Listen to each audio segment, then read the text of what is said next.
everyone, it's Caitlin and welcome back to my channel and to another video. If you're new here, I make easy, accessible, and delicious vegan recipes. So if you want more of that, make sure you subscribe to my channel by clicking that little button right down there. Today we are talking about the best season. No, it's not winter, spring, summer, or fall, it's berry season. I don't know a single person who doesn't like berries. They're delicious, they're sweet, they're like nature's candy, and they're really great in a ton of vegan recipes. So today I'm just going to be showing you two different vegan recipes that utilize berries. One's a little bit more rustic, a little more cozy, a little more like, I don't know, cottagecore aesthetic. Where the other one's a little more funky, fresh, still fruity. I don't know what aesthetic that is, but it's still fun and delicious and you should make it. So let's get on into it. First up, I'm going to show you how to make this wholesome vegan berry galette. We're going to start by marinating our berry filling. So we're going to combine some maple syrup, some vanilla extract, a pinch of salt, and some cornstarch together in a bowl.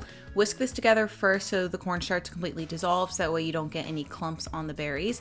And then we're going to add in around 3 cups of berries. I'm using a variety of seasonal berries, but you can really use whatever you have on hand. You can use one berry, a combo of your favorites. You could even slice up some peaches or cherries, just, make sure you pit your stone fruit. But we're going to mix that together and then set it aside. So then now we're going to work on our crust. You guys have seen this before. It's my 3-ingredient pie crust. I use it all the time. We're going to add some almond flour, arrowroot powder, or tapioca flour, and salt to a bowl first, and then just whisk this together until the almond flour is smooth and everything is evenly combined. Then we're going to add in 2 thickened flax eggs. I have instructions on how to make these on my blog, but you're going to start with a spatula and mix everything together, and then eventually move to your hands to knead the dough. The gel and the liquid in the flax egg will help hold everything together, and you should get a nice dough ball that feels pretty dry when you hold it, but will hold together, when you pinch it.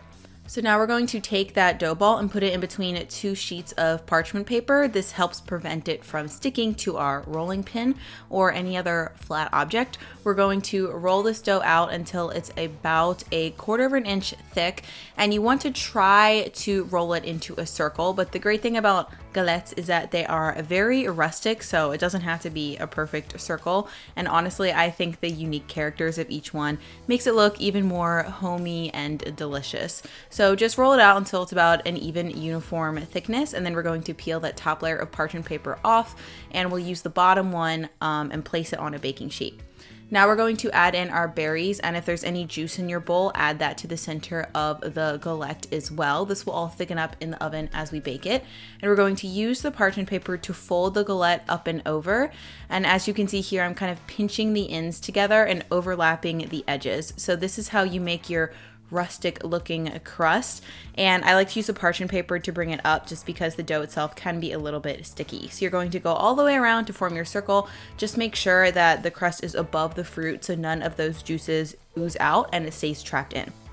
Now before we bake, I am using a pastry brush to brush the galette crust with full fat coconut milk. You can use another plant-based milk if you want, but this one does help it to brown the most in the oven.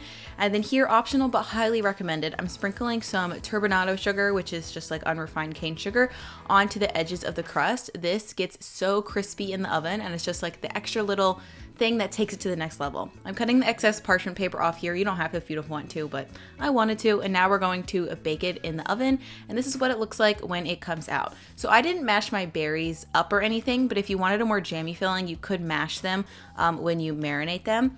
And then here I am topping it with a scoop of coconut whip, but you could also use vanilla ice cream, and it's just so delicious when it gets all melty and yummy.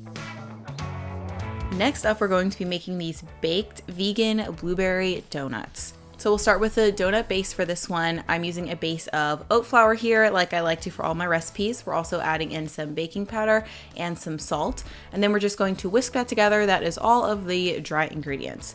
So then now in a separate bowl, we're going to combine all of our wet ingredients. I'm using some cane sugar here, some unsweetened applesauce, And then here I'm adding some nut butter. I'm using almond butter, but you could use another neutral nut or seed butter as well.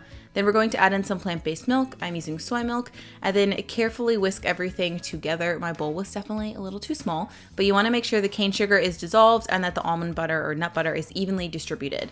So once that happens, you can go ahead and add the wet ingredients into the center of your dry ingredients, and then just use a spatula to mix everything together. Make sure that there's no clumps of the oat flour anywhere, especially on that pesky little bottom of the bowl, and the batter should be relatively thick. So then at this point, we're going to fold in some blueberries.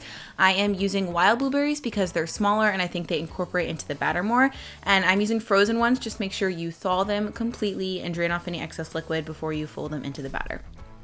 So now it is assembly time. I like to use these silicone donut molds and I put them on a baking sheet just to make everything go more smoothly. And then you're going to fill the donut molds evenly across the 12 pockets, I guess. I just like to use a cookie scoop because it's neater, and here I'm just using my finger to smooth out the top. So then we're going to take these and bake them in the oven, and this is what they should look like when they come out. So you're going to have the donuts sit in the mold for about 5 minutes or so, and then you can carefully remove them. I like to sort of wiggle the edges of the silicone mold, but once they're loose, it's pretty easy to just flip it into your hand like I was showing you there. So you can enjoy these donuts as is. They are perfectly fluffy. I think they're perfectly sweet. I love the tiny blueberries and how they're more evenly distributed. But now I'm going to show you how to make a nice little glaze if you want to get extra blueberry-y. So we'll start with a base for all glazes, some powdered sugar, and then we're going to add in some lemon juice. This is going to help balance the sweetness of the sugar, and the next step, which we'll be adding in blueberry powder too. So whisk those together, and then to make this icing a fun color, I'm using freeze-dried blueberries, and I'm just blending them in a spice grinder until they form a fine powder. You can do this in a food processor too. Just be careful when you remove the lid. As you can see, it gets a little dusty and you don't want to cough that. So then I'm putting it over a sifter into the frosting mix because, as you can see, the powder kind of clumps together. And I'm just going to use the back of a spoon to get all of the fine pieces out, and then we'll just whisk everything together.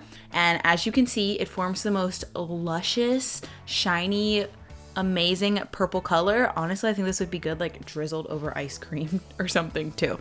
I have to make a recipe for that, I guess. So now we're going to take our baked donuts, and then I like to individually glaze them by dunking them in rather than drizzling on top. I find that you get a smoother finish. So I just kind of hold the edge of the donut and rotate it, as you can see here, and you get a little bit of a raised edge, but as you can see, as the glaze falls, it sort of melts and forms a really smooth glaze on top of the donut. So you're going to repeat this with all of your donuts, or however many that you want glazed. Oh, I forgot to mention earlier, but make sure your donuts are completely cooled before you glaze them so it sticks well. But this is what they look like once they're done. The nice fluffy center and that blueberry glaze on top is so perfect. All right, everyone, and this concludes our delicious berry video. I will say, don't stop at these 2 recipes. Head on over to my blog. The full recipe links are down below. You can just go that way. I have a ton of other berry recipes on the blog. I just made these 2 this year, but I also have some blackberry cobbler, berry crumble bars, blueberry oatmeal, like a ton of other things. Oh, strawberry oatmeal. Like, the limit basically does not exist on the amount of delicious things you can put berries into. So head on over to my blog and check it out if you're looking for even more inspiration, or if you just want to save these 2 recipes to your Pinterest page to make later. Thank you so much for watching this video. I hope you're getting your berry enjoyment season on. Is that a thing? Do you guys have berry picking near you? We do, and I kind of want to go. I just gotta like do it, you know? Not just dream about it and look at other people's Instagrams and them doing it. Anyways, thank you for watching. I hope you're having an awesome day. Like, comment, subscribe. You guys know the drill. Thanks for being awesome. Continue to stay awesome, and have a nice life until I see you again. All right, I'll talk to you later. Bye. You want to be in it, Dave? This guy wanted to say bye too. He's been trying to jump on my counters during the whole video. Bye from Dave. Okay, bye for real.